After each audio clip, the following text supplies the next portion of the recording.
Well, I led at the top there. Let's get into it. It's been announced in the last couple of hours that the Real Madrid defender Rafael Varane a deal has been struck between Manchester United and Real Madrid.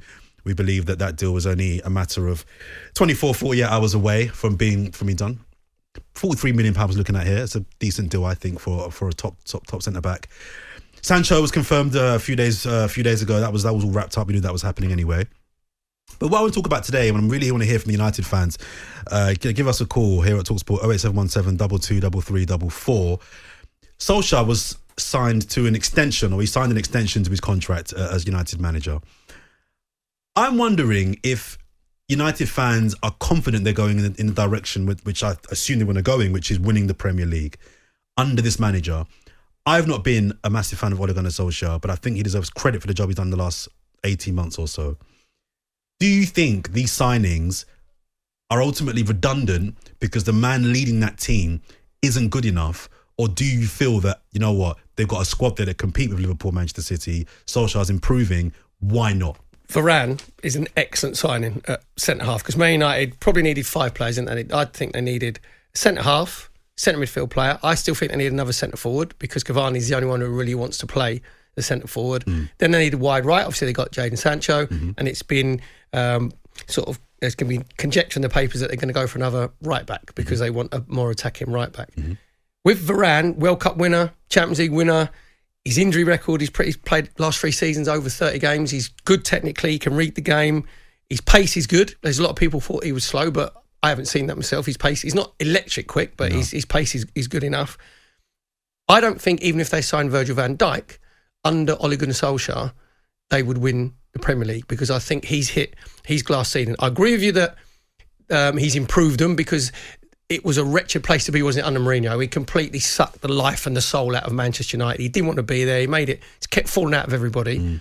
So I can understand them putting him in first to calm everybody down and raise the spirits, which he's done, and the camaraderie amongst the team. He's not having as many problems with the senior player. Paul Pogba hasn't been the trouble that he was under Mourinho, which I get. But do you think Man United fans actually thought, when they heard that he'd signed an extension, thought, thank God for that. I thought he was going to go. If it weren't, I can really see us winning league titles and Champions Leagues under Ole Gunnar Solskjaer, like Chelsea fans were when Thomas Tuchel signed his extension because they saw how much he improved Chelsea with the same group of players. Frank Lampard won the Champions League. Chelsea fans would have been, get him signed. He is an elite manager. Get that man signed up. He's proved by his results and what he's won for us. We need him next couple of seasons. We can trust players. If they hadn't have given Solskjaer a extended contract, do you think he would have been able to go and bash their door down and said, if you don't give me extended contract, I'm off? Because where's he going? He's not going anywhere. So I think they've given it far too early, and I think he's said his glass ceiling, taken his Man United as far. If you go play against Villarreal, the 7th best team in La Liga, that was a disgrace. In the final, they draw 1-1. That was a disgrace. He didn't know what to do tactically in that. He got out-tacticked by Unai Emery. And to be fair, Unai Emery out-tacticked Mikel Arteta in, obviously, the semi-final because Emery is far more experienced than the two managers I've just mentioned. He's got more game knowledge. And you look at that and you just think, well, Etan Caputo was running the midfield. They did nothing about it in that one game. So he's lost 4 semi-finals and a final. So I think he's very, very lucky to have the job. He obviously interviews very, very well. And the other question I would ask Man United fans, if he got the sack, do you think there would be a plethora of Premier League clubs wanting to have Ole Gunnar Solskjaer as their manager? See, I don't think that there would, but I don't think that matters if the United fans think that he's the right guy for them. Just because he might not be the right guy for other top clubs, he may be the right guy for them. Now, I'm not a big fan of Ole Gunnar Solskjaer, and people, I've been on talkSPORT many times and have given my view that I don't rate him as an elite manager. However, I do feel the job, and United, I thought, even despite coming second, I thought most of the season were horrible to watch. They were not a good team to watch. Away from home, they were good because I don't think they were. They were countering, but yes, I'm exactly. I'm saying, but they won a lot of games away from home. I think they won 10 on the spin, didn't they? They did, but on the counter attack. They did, but if you're meant to be in a league club, Perry, as far as I'm concerned, a counter attack shouldn't be your default tactic. I think he was one of the managers who was lucky at home that there was no fans in, because I think the fans would have turned with some of the performances at Old Trafford. And you just hit the nail on the head there. Manchester United are an elite football club. There's no question about that. In world football, they're an elite football club who have the budget to go and get elite players. They haven't got an elite manager.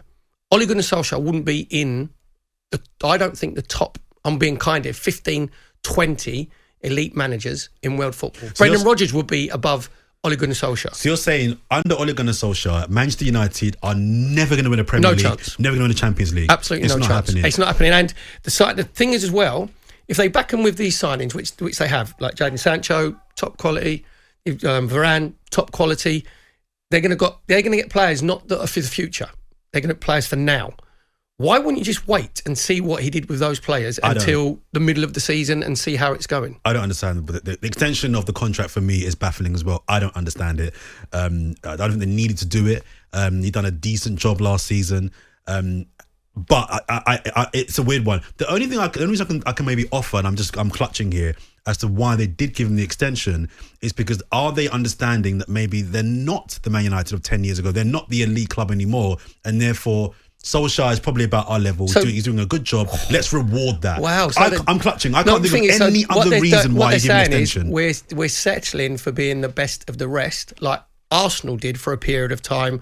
And if you settle for that and you don't, and Arsene Wenger had lost his sort of mojo, and then you drop off very quickly. If you're settling for being Man United should never be settling for being best of the rest or the best losers, because they're a club that is used to. They've probably got a sense of entitlement because of the success under Sir Alex Ferguson and Mourinho, obviously winning Europa League and winning the League Cup, and even Van Gaal winning the FA Cup. So, quite rightly, Man United have an expectation of being in the hunt to win the big trophies, which they're nowhere near, and sort of the style of football that they play. Because Van Gaal's style of football stunk the place out.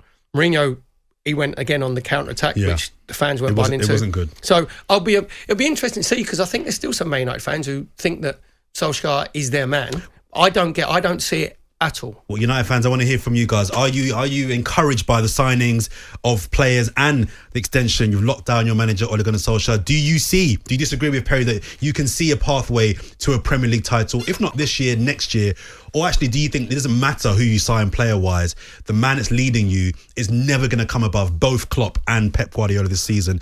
Give us a call. Let us know. 08717 22 3344. This is the Sports Bar. The Sports Bar with Andy Goldstein and Jason Cundy. Monday to Thursday night from 10 on AM, on DAB, via the talkSPORT app and on your smart speaker. talkSPORT.